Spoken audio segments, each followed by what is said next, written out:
नमस्कार। इस चैप्टर में हम पढ़ने जा रहे हैं नातेदारी। सेकंड चैप्टर पढ़ने जा रहे हैं, इकाई 9। आप देख सकते हैं, तो हम स्टार्ट करते हैं। दक्षिण भारत में नातेदारी। दक्षिण भारत में नातेदारी स्टार्ट करने जा रहे हैं। ध्यान से सुनिएगा और अगर हो सके तो नोट भी करते जाइएगा। बुक होगी तो उसी में से पढ़ लीजिएगा। तो आगे बढ़ते हैं। दक्षिण भारतीय नातेदारी व्यवस्था की चर्चा हमने जिस क्षेत्र को शामिल किया है, आइए उस सबसे पहले उन क्षेत्रों को परिभाषित करें। सामान्यतः दक्षिण भारत में कर्नाटक, आंध्र प्रदेश, तमिलनाडु और केरल राज्यों को दक्षिण भारत माना जाता है, जहाँ द्रविड़ परिवार की भाषाएं बोली जाती हैं। इन 4 राज्यों वाले क्षेत्रों में हमें प्राय एक पर्याप्त समान नातेदारी संगठन दिखाई देता है।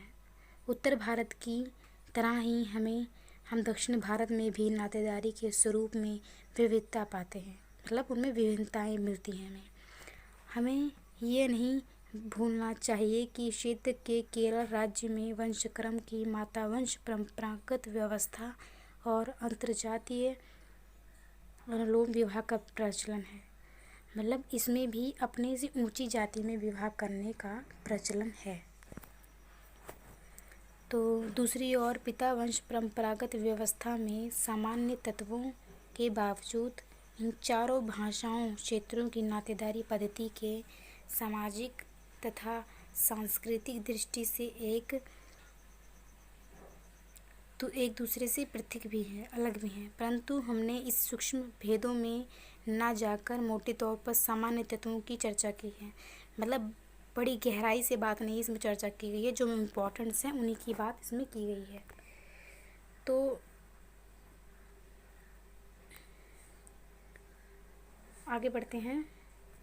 दूसरी ओर पितावंश परंपरागत व्यवस्था में भी सामान्य तत्वों के बावजूद इन चारों भाषाई क्षेत्रों की नातेदारी पद्धति सामाजिक तथा सांस्कृतिक दृष्टि से समाज की और संस्कृति के नज़रिए से एक दूसरे से पृथक भी है, अलग भी है, परंतु हमने इन सूक्ष्म भेदों में न जाकर मोटे तौर पर सामान्य तत्वों की चर्चा की है। दक्षिण भारतीय नातेदारी के वर्णन में जो क्षेत्र शामिल हैं उनको परिभाषित करने के पश्चात आइए अब हम नातेदारी समूह पर दृष्टिपात करें, नज़र डालें नातेदारी पर समूहों पर। तो आते हैं नातेदारी समूह पर। दक्षिण भारत में नाते संबंधियों को मुख्यतः 2 समूहों में वर्गीकृत किया जा सकता है। पहला है पितावंश परंपरा के नातेदार जो पिता से जुड़ते हैं, और एक विवाह संबंधी। जैसे हमने उत्तर भारत में पढ़ा था कि जो अपने समृद्धता मतलब अपने खून से संबंधित हो या वंश संबंधित हो तो वे खून की संबंध रिश्ते बन जाते हैं, लेकिन जो विवाह द्वारा जुड़ते हैं उनको नातेदार कहा जाता है। तो उसी प्रकार इसमें भी वही बात की गई है। एक तो होता है पिता वंश से संबंधित नातेदार और एक होता है विवाह अनजन संबंधी। यहाँ हमने पितावंश परंपरा के नातेदारों का वर्णन किया है। तो यहाँ हमने किस चीज़ का वर्णन किया है? पिता वंश परंपरा नातेदारों का। आगे पढ़ते हैं। फर्स्ट पॉइंट, पिता वंशीय उत्तर भारत के समान, देख लो, उत्तर भारत के समान दक्षिण भारत में भी अपने परिवार से परे नातेदार पितावंश परंपरा के होते हैं, जो अपने परिवार से अलग होते हैं और उनमें पारस्परिक रूप से हर एक की घनिष्ठता होती है, सहयोग होता है उनमें। यह घनिष्ठता वह सहयोगिता पितृ स्थानीय आवास के नियम से जुड़ी होती है। जहाँ पिता पहले रहता है तो उस स्थान से सबका जितने भाई बहन होते हैं उसका जुड़ाव होता है, चाहे भाई बहन कहीं भी जाके बस जाएं, लेकिन कभी समय आता है तो वो उसे पिता के घर पे ही सब मिलते हैं। तो इसमें यही बात की गई है कि पिता स्थानीय आवास के नियम से जुड़ी है। इस प्रकार वंश और आवास के नियम नातेदारी के समूह की रचना करने में सहायक होते हैं। ऐसे समूह दक्षिण और उत्तर भारत दोनों में ही पाए जाते हैं। उदाहरण के लिए गफ ने अपने अध्ययन में तिजोर जिले के ब्राह्मण के पितावंश परंपरा वाले वंश समूह का वर्णन किया है, जो छोटे छोटे समुदायों में बटे हुए हैं। प्रत्येक जाति की एक से लेकर 12 तक बहिर्विवाह पितावंश परंपराएं एक गांव में मिल जाती हैं। बहिर्विवाह के पितावंश से जो परंपराएं होती हैं वो एक ही गांव में मिल जाती हैं। अर्थात जो अपने से बाहर विवाह करते हैं उनमें, तो उनके कहीं ना कहीं ये जो पितावंश से संबंधित होते हैं वो एक दूसरे से जरूर मिल जाते हैं, एक ही गांव से संबंधित। तो आगे बढ़ते हैं। तमिलनाडु में मदुरई के प्रमलाई कल्लर उपजाति के अध्ययन में दुमो ने पितावंश परंपरा या पिता स्थानीय और बहिर्विवाह समूह के संदर्भ में नातेदारी समूह का वर्णन किया है। इन्हें कुटुंब कहा जाता है। तो तमिलनाडु की जो मदुरई प्लमर कल्लर जाति है, इनके जो बहिर्विवाह समूह हैं इनको कुटुंब कहा जाता है। प्राय कुटुंब के सारे सदस्य एक से अधिक गांव में रहते हैं। ये आगे गुण कुटुंबों में भी उपविभाजित होते हैं, मतलब ये गुण कुटुंबों में भी बटे होते हैं। ऊपरी मतलब उच्च कह सकते हैं। प्रत्येक कुटुंब अपने पूर्वज का नाम धारण करता है और यही उसके प्रधान का भी नाम होता है। यह नाम सबसे बड़े पुत्र को उत्तराधिकार में प्राप्त होता है। जो सबसे बड़ा पुत्र होता है उसको उत्तराधिकार में प्राप्त होता है, जो कि उस समूह के प्रधान का पद भी संभालता है। आगे जो कहते हैं ना बड़ा बेटा की जिम्मेदारी ज़्यादा होती है, तो वही बात इसमें की गई है। तो आगे बढ़ते हैं। कुटुंब सदस्य जिन धार्मिक अनुष्ठानों में भाग लेते हैं उनसे नातेदारी संगठन की एक इकाई के रूप में कुटुंब का महत्व प्रदर्शित होता है।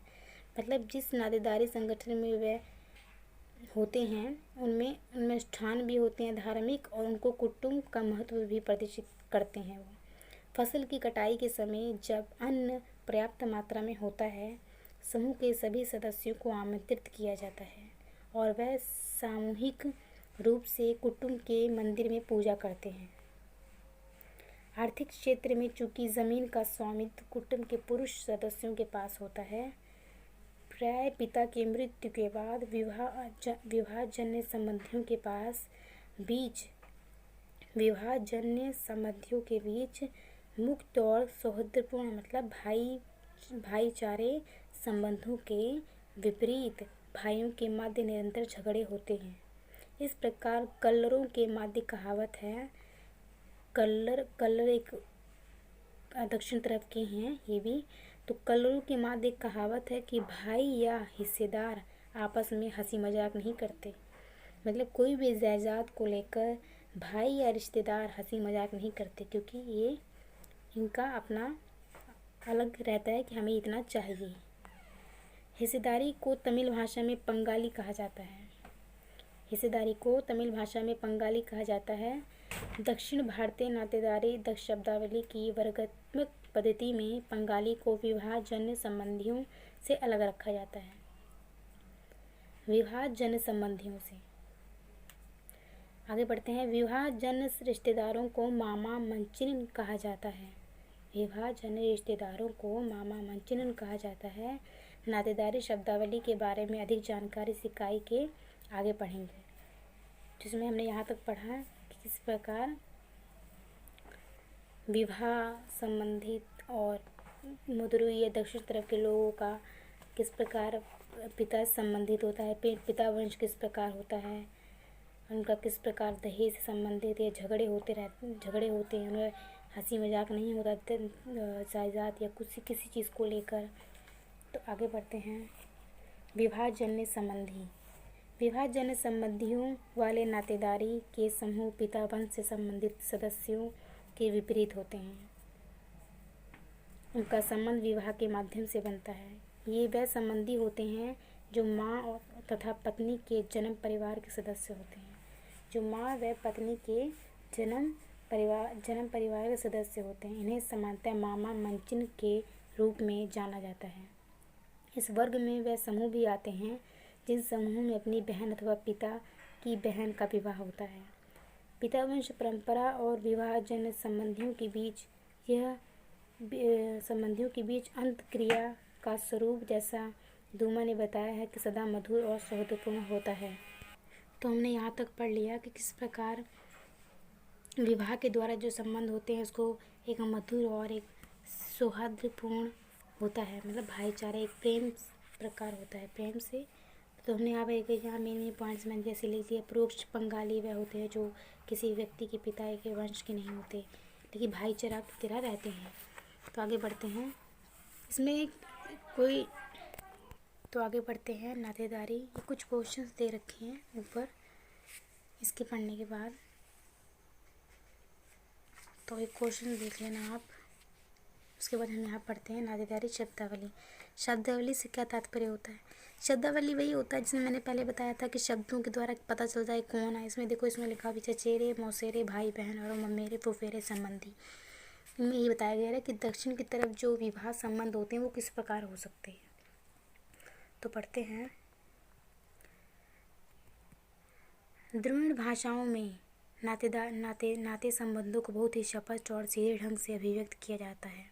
दक्षिण भारतीय नातेदारी शब्दावली के मुख्य लक्षण लुई दूमा ने के अनुसार ये है कि इसमें चचेरे मौसेरे भाई बहनों चचेरे मौसेरे और ममेरे फुफेरे भाई बहनों में भेद किया जाता है। दूसरा पॉइंट है ये वर्गात्मक है, तो इसको हम चर्चा करते हैं यहाँ से। चचेरे मौसेरे भाई बहनों और ममेरे फुफेरे में क्या संबंध होता है भाई बहनों के अंदर? तो हम मानते हैं कि विवाह हो जाता है एक दूसरे से, इसी बात पे चर्चा हुई। तो आगे बढ़ते हैं। चचेरा तथा मौसेरा भाई बहन वे होते हैं जो एक लिंग के सहोदर के बच्चे होते हैं। जैसे दो भाई बहन हैं तो उनके बच्चे को कहा जाता है मौसेरे, चचेरे भाई बहन। इनका अर्थ है कि ये है कि दो भाई अथवा दो बहनों के बच्चे एक दूसरे के क्रमशः चचेरे मौसेरे भाई बहन होते हैं। ममेरे फुफेरे भाई बहन वे होते हैं जो विपरीत लिंग के सहोदर की संतान होते हैं, अर्थात एक भाई और एक बहन के बच्चे उत्तर भारत में एक दूसरे के ममेरे फुफेरे भाई बहन कहलाएंगे। आगे पढ़ते हैं। दक्षिण भारत की नातेदारी शब्दावली में चचेरे मौसेरे मतलब चाचा के और मौसी के भाई बहनों और मामा के और फूफा के संबंधियों के इन दो वर्गों को स्पष्ट रूप से अलग अलग रखा गया है। ऐसा करने को बहुत अच्छा कारण है क्योंकि दक्षिण भारत में चचेरे और मौसेरे मतलब चाचा के और मौसी के भाई बहनों में आपस में विवाह नहीं हो सकते, जबकि मामा के और फूफा के मामा के बच्चे और फूफा के बच्चे संबंधियों के आपस में विवाह हो सकते हैं। यदि शब्दावली की इस व्यवस्था में इन वर्गों का भेद नहीं किया गया होता तो दक्षिण की भाषाएं बोलने वाले समूह में हर एक के मस्तिष्क में नितांत भांति रहती। आगे बढ़ते हैं। लेकिन जैसा इन चारों में से किसी भी भाषा को बोलने वाला बताएगा कि कहीं भी कभी इस संबंध में संदेह नहीं रहता कि उसके चचेरे मौसेरे भाई बहन कौन से हैं जिनके साथ उसको भाई बहन का व्यवहार करना है, और कौन सी उसके मामा और बुआ की संतानें हैं जिनके साथ उसका थोड़ा दूर और औपचारिक रहना है। चचेरे मौसेरे भाई बहनों को एक दूसरे का भाई बहन माना जाता है। उदाहरण के लिए तमिल में सभी चचेरे मौसेरे भाई बहन को अन्ना या अन्नम मतलब बड़ा भाई या तभी को छोटा भाई और अक्का बड़ी बहन को या तगाई या तगाची छोटी बहन को कहा जाता है। माता और बुआ की संतानें कभी भी भाई बहन नहीं होती। माता और बुआ की संतानें कभी भी भाई बहन नहीं होती। उदाहरण के लिए उन्हें तमिल में मामा मगन मतलब पुत्र पुत्री को, और अंत में मगल या मगन पिता की बहन की पुत्र या पुत्री को कहा जाता है। तो यहाँ तक हमने पढ़ लिया इसको क्या कहा जाता है रिश्तेदारों में।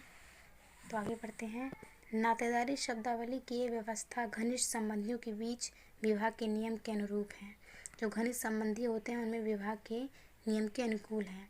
सभी वंशक्रमों को उन दो भागों में विभक्त की करती है जिसके साथ व्यक्ति का विवाह संभव है और उसके साथ विवाह संभव नहीं है, जिसके साथ विवाह कर सकते हैं और जिसके साथ विवाह नहीं किया जा सकता। शब्दावली स्पष्ट रूप से बताती है कि एक पुरुष की अपनी पीढ़ी में पुरुष या उसके भाई होते हैं या उसके बहनोई साले होते हैं। इसी प्रकार महिलाएं उस पुरुष की या तो बहनें होती हैं या संभवतः पत्नियां होती हैं। शायद इसी अर्थ में महागन ने द्विण नातेदारी शब्दावली को संगत और समानुपातिक बताया है। तो आगे पढ़ते हैं। तो इसमें भी ये सारे चित्र दिए गए हैं, इसमें समझाया गया है कि कौन किससे संबंधित होता है। तो आगे पढ़ते हैं। तुलना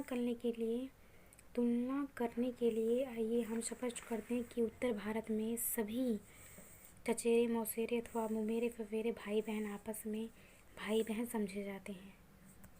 उत्तर भारत में मौसी के हुए सारे बहन भाई समझे जाते हैं, उन्हें आपस में विवाह करने की अनुमति नहीं होती। इसी तरह आपको स्पष्ट हो जाएगा कि उत्तर भारतीय नातेदारी व्यवस्था दक्षिण भारतीय नातेदारी व्यवस्था से किस प्रकार भिन्न है और नातेदारी शब्दावली किस प्रकार इस विभेद को दर्शाती है। इसमें ये बात है कि जो दक्षिण की तरफ होता है, जो भाई बहन होते हैं, मतलब जो दूर के होते हैं, जैसे बुआ या मामा के जो बच्चे होते हैं, उनमें विवाह हो जाता है। तो इसमें कहा गया। तो आगे पढ़ते हैं। नातेदारी शब्दावली का वर्गात्मक स्वरूप। चचेरे मौसेरे तथा मुमेरे फुफेरे भाई बहनों के मध्य विभेद तथा शब्दावली के वर्गात्मक स्वरूप के कारण द्विण नातेदारी शब्दावली दक्षिण भारत में नातेदारी व्यवस्था के आईने की तरह सामने आती है। ये शब्दावली निम्नलिखित प्रकार से वर्गात्मक मतलब बटी हुई समझी जाती है। तो फर्स्ट पढ़ते हैं। दक्षिण भारत में हर एक की अपनी एक पीढ़ी शब्दावली की दृष्टि से तथा दो समूह में विभक्त होती है। फर्स्ट करते हैं। एक समूह में तो व्यक्ति चचेरे मौसेरे भाई बहनों और पिता के चचेरे मौसेरे भाई बहनों के बच्चे सहित उसके अपने भाई बहन होते हैं। मतलब चाचा मौसी के जो भाई बहन और पिता के चचेरे मौसेरे भाई बहनों के जो बच्चे होते हैं वो आपस अपने में भाई बहन होते हैं, चाचा के या मौसी में। लेकिन बुआ की बात की जाए किसमें, दूसरे समूह में ममेरे और फुफेरे मतलब मामा के बच्चे और फूफा के बच्चे विवाह जन संबंधी होते हैं। जैसा कि वर्ग नातेदारी की पति पत्नी तमिल में ये वर्ग मामा मंचिन कहलाता है, मतलब इसमें विवाह हो सकता है। तो आगे बढ़ते हैं। व्यक्ति की अपनी पीढ़ी। नातेदारों को बंगाली तथा मामा मंचिन में त्रिविभाजन हरेक की अपनी पूरी पीढ़ी को लागू करना होता है। अपनी पीढ़ी में सारे नातेदार इस प्रकार सुव्यवस्थित तरीके से वर्गीकृत होते हैं कि नातेदार का कोई तीसरा वर्ग होता ही नहीं। जो व्यक्ति इन दोनों में से किसी भी वर्ग में नहीं आते वह नातेदारी की परिधि से बाहर होते हैं। वर्ग क के लिए तमिल शब्द बंगाली है, जब जिसका अर्थ है आपस में हिस्सा बांटने वाले। बंगाली शब्द के सामान्य और विशेष दो प्रकार के अर्थ हैं। सामान्य अर्थ में इसका अर्थ वर्गात्मक भाइयों से है, जिनका संयुक्त संपत्ति में हिस्सा तो नहीं होता परंतु उन्हें बंगाली कहा जाता है, मतलब भाई कहा जाता है। विशेष अर्थ में बंगाली शब्द का अर्थ है मात्र वह व्यक्ति जिनका परिवार की संयुक्त संपत्ति में हिस्सा होता है। मतलब दो प्रकार के बंगाली रिश्ते होते हैं। एक तो होता है जिनका संपत्ति में हिस्से नहीं होता है, वो एक गांव के भाई की तरह भी हो सकते हैं, जो गांव के सदस्य होते हैं, गांव में रहते हैं। एक होता है जो संपत्ति में उसका हिस्सा होता है। तो ये यहाँ हमारा इस शब्द के वर्गात्मक अर्थ से अधिक मतलब है कि इसका अनुसार है नातेदारों का एक वर्ग बंगाली की श्रेणी में रखा जा सकता है। मतलब दो वर्ग हैं, एक तो वो होते हैं और एक जो हिस्सा होता है संपत्ति में, तो उसको ही कहा जाता है बंगाली। ये दोनों वर्ग बंगाली और मामा मंचिन एक दूसरे के विपरीत हैं और इन्हें एक को दूसरे से मिलाया नहीं जा सकता। ये वर्गीकरण जिसे ऊपर अपनी पीढ़ी के संबंधियों के रूप में स्पष्ट किया जा चुका है। नातेदारी समूह वंश परंपराओं गांवों आदि पर लागू होता है। हमें अब ये द्विविभाजन अपनी पीढ़ी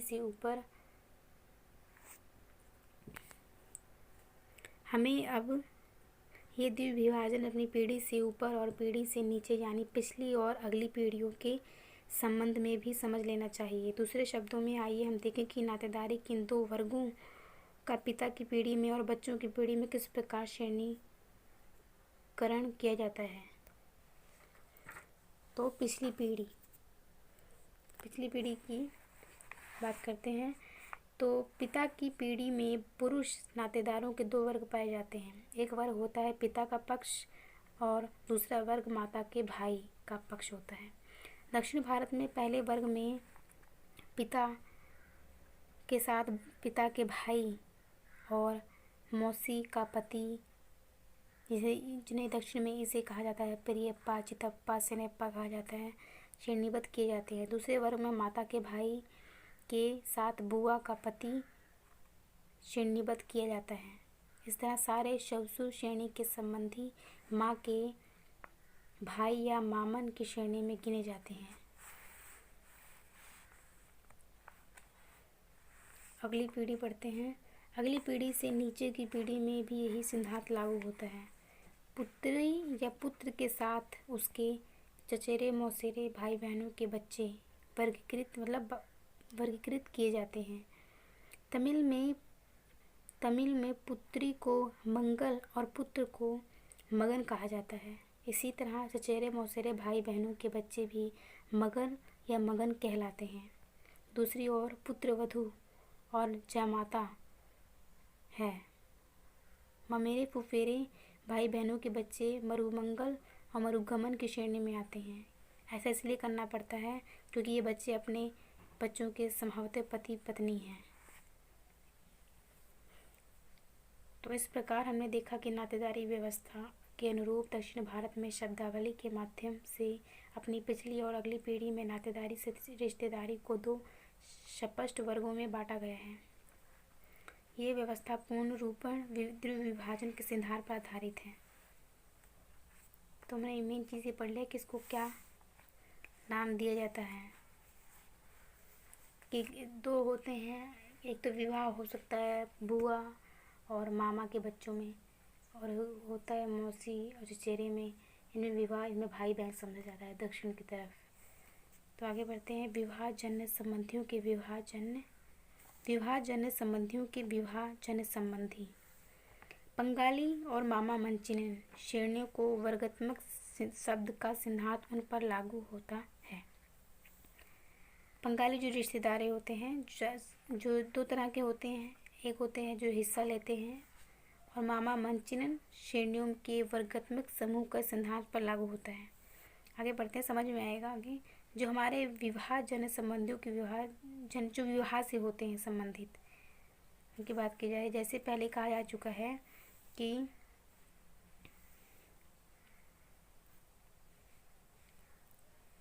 नियम ये है कि प्रत्येक संबंधी को किसी न किसी श्रेणी में रखना ही होता है। यदि ख का विवाह जन्य संबंधी क है और ग का विवाह जन्य संबंधी ख है, मतलब अगर कोई किसी का विवाह मतलब ख से क का हो जाता है और ग से ख का हो जाता है, तो मतलब इसमें ये समझ में पता नहीं आया आप सबको कि ना आए। आगे बढ़ते हैं इसमें।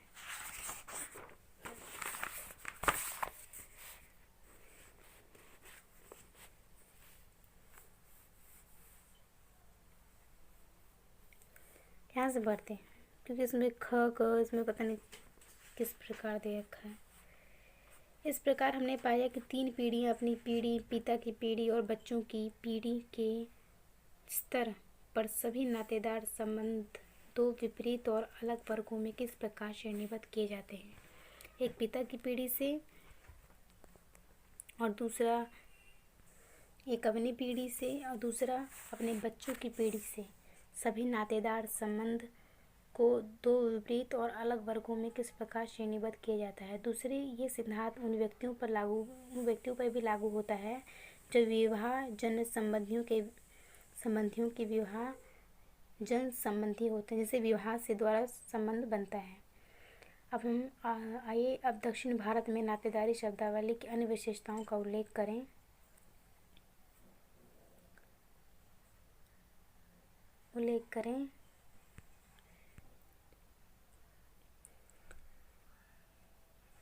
पहला कारक आयु भेद का है। इसके अनुसार वह व्यक्ति जो वक्ता है यथार्थ अहम है उसके सभी नातेदारों को आयु के अनुसार बड़ा या छोटा 2 वर्गों में रखा जाता है।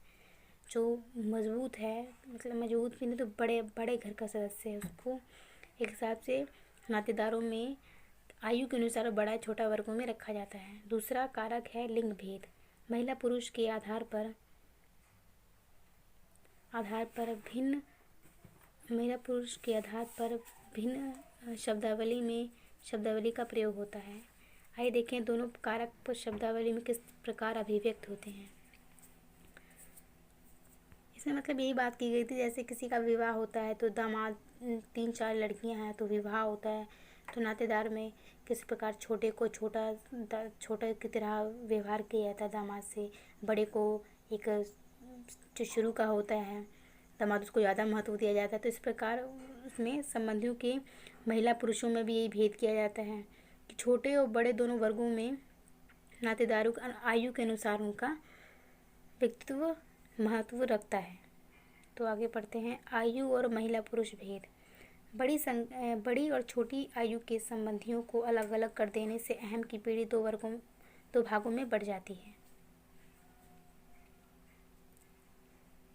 इस तरह आयु के अनुसार पिता की पीढ़ी को भी 2 भागों में बांटा जा सकता है। तमिल में अहम से बड़े सभी भाई बहन तथा चचेरे मौसेरे भाई बहन क्रमशः अनक अक्का कहलाते हैं। चचेरे मौसेरे जो भाई बहन होते हैं वो अनन और अक्का कहलाते हैं, और जो अहम से छोटे होते हैं, मतलब जो मेन होता है, चाहे पिता से अहम को समझ लो पिता, तो उनसे छोटे होते हैं, जो छोटे होते हैं उनको तभी या तगाइची कहलाते हैं। छोटे होते तभी तबाइची बोलते हैं उन्हें। इस प्रकार से किसी भी व्यक्ति के पिता से बड़े सभी भाई बहन और चचेरे मौसेरे भाई बहन परियप्पा या परियम्मा और सभी छोटे चितप्पा सिनेप्पा चित्थी सनेप्पा कहलाते हैं। ये सारे दक्षिण की तरफ के बोला जाता है इन्हें। आगे पढ़ते हैं। दुमा ने बताया कि महिला पुरुष विभेद का प्रयोग विवाह जन्य संबंधों के संदर्भ में किया जाता है। जैसा ही कोई विभेद विवाह संबंध स्थापित करने के लिए ज़रूरी नहीं रह जाता, इसका विलय भी हो जाता है। जैसा कि दादा दादी नाना नानी की और पोता पोती नाती नातिन की पीढ़ी में लागू होने वाले नातेदारी शब्दावली में देखने में आता है। इस तरह तीसरी पीढ़ी में पुत्र के बच्चों और पुत्री के बच्चों में अंतर नहीं किया जाता। तमिल में दोनों पेरन मतलब पोता और पोती या नातिन नातिन कहलाते हैं। इस प्रकार नाना नानी दादा दादी को एक ही जैसे शब्दों में पुकारा जाता है। दादा और नानी के लिए दादा तथा दादा नानी के लिए पाटी प्रयुक्त होते हैं। मतलब दादा और नानी को दादा दादी को एक ही नाम से पुकारा जाता है। और पीढ़ियों में महिला पुरुष में विभेद की विलय में वह सीमाएं पता लगती हैं जहां विवाह संबंध महत्वपूर्ण नहीं होते, और इसलिए दोनों को एक ही वर्ग में रखा जाता है।